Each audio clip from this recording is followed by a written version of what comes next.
வணக்கம் நண்பர்களே.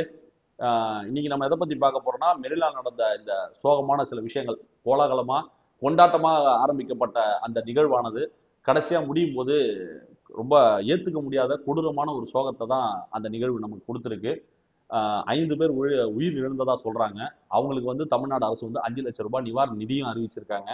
100க்கும் மேற்பட்டோர் வந்து மருத்துவமனையில் அனுமதிக்கப்பட்டதா சொல்லியிருக்காங்க. என்ன பிரச்சனை?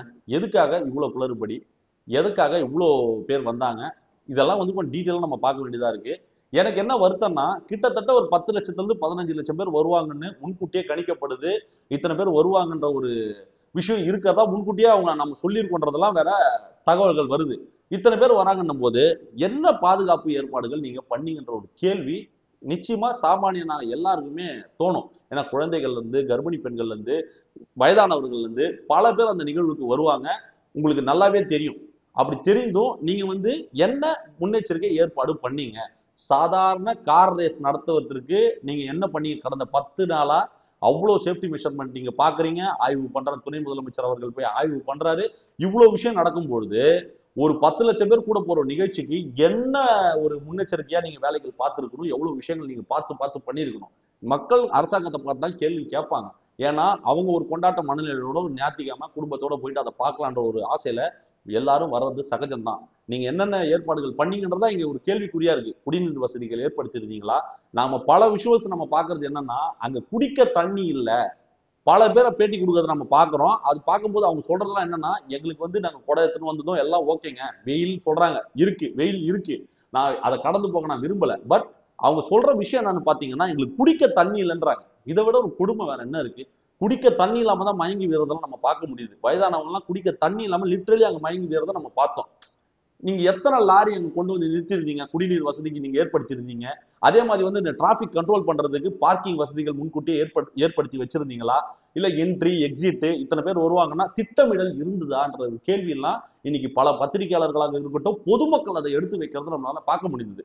எனக்கு என்ன ஒரு தார்மீக கோவம்னா, தமிழக வெற்றி கழகத்தை பார்த்து இவங்க வந்து ஒரு 33 நிபந்தனைகள் 21 கேள்விகள் கேட்கறாங்க.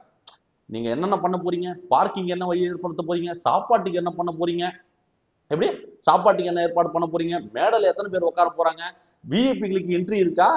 பொதுமக்கள் எத்தனை வழியா வருவாங்க? பெண்களுக்கு இடம் இருக்கா? இப்படி நோண்டி நோண்டி நீங்க கேட்டீங்கல்ல.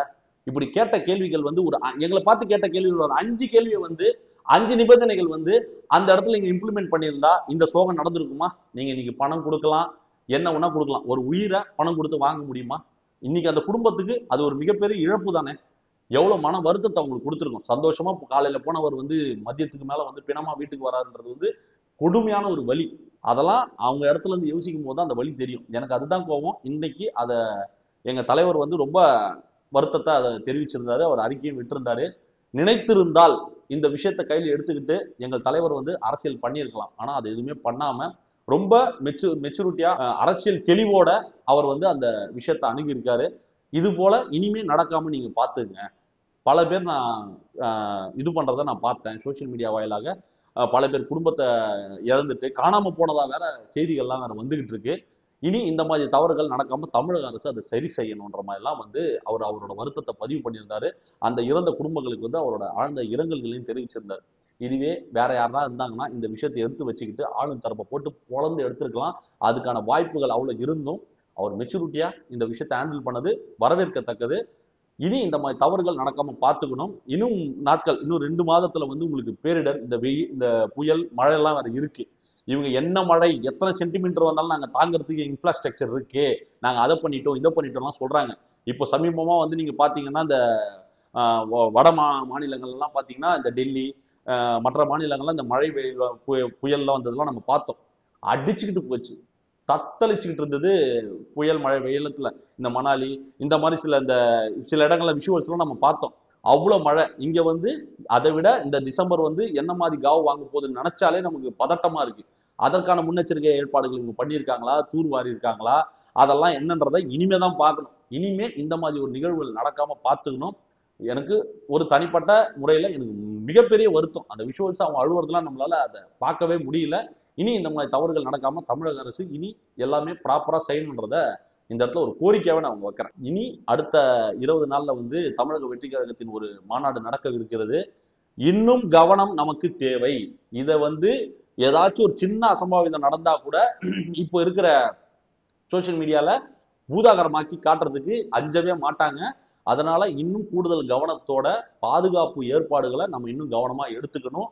இன்னும் பல தன்னார்வலர்களை இணைத்து கொண்டு சேஃப்டியா வர மக்களை கொண்டு போறது வரைக்கும் நம்ம பார்த்து பார்த்து பண்ணணுன்றதை இந்த இடத்துல நான் பதிவு பண்ணிக்கிறேன்.